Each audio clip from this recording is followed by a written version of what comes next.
So I'm Dan Silverman, and I'm a professor of economics at Arizona State University. And my broad area of interest is in public economics.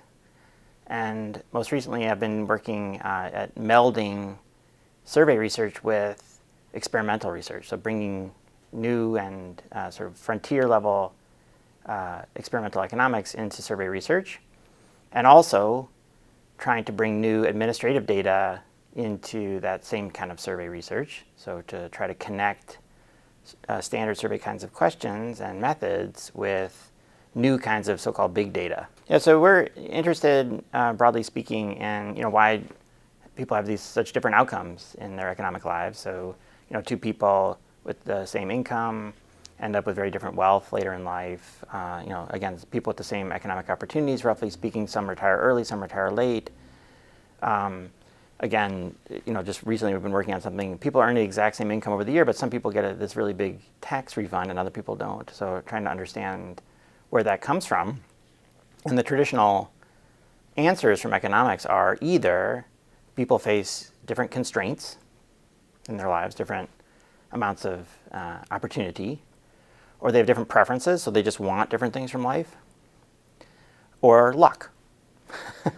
So sometimes you just are lucky and sometimes you're not. And what we've been doing in this broad research agenda is to try to better understand all three of those items, and maybe more.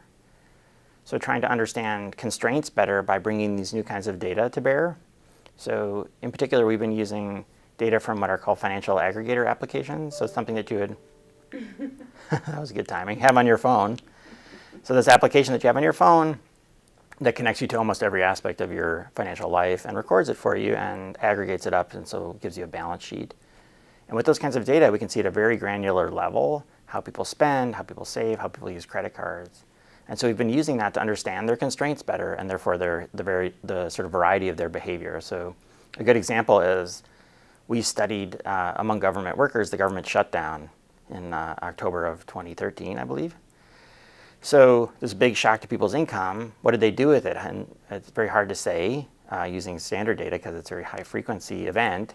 But using these kinds of very granular data, we can look hard and see what happened, how they weathered this shock, what sorts of credit did they rely upon, and in particular, how did they do it given that they had so little money liquid in the bank?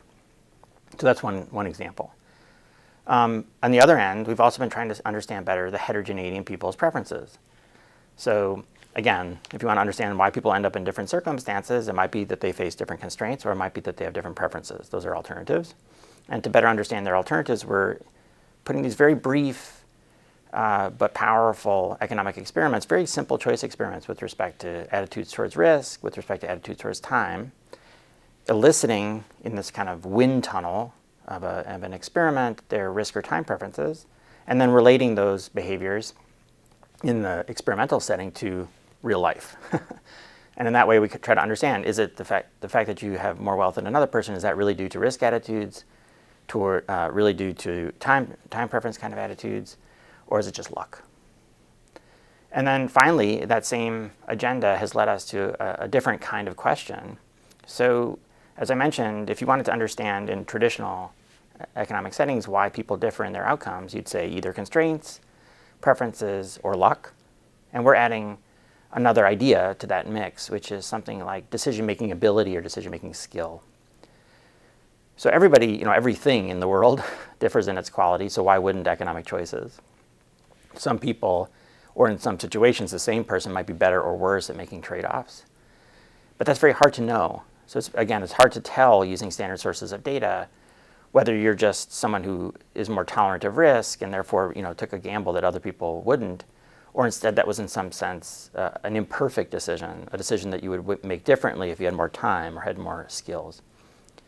But these same kind of methods we can inject into surveys, these same kind of experimental methods, and actually derive measures of people's decision-making ability. And they've proved quite powerful in predicting all kinds of behavior, including wealth accumulation, but also things like health and preventive health measures.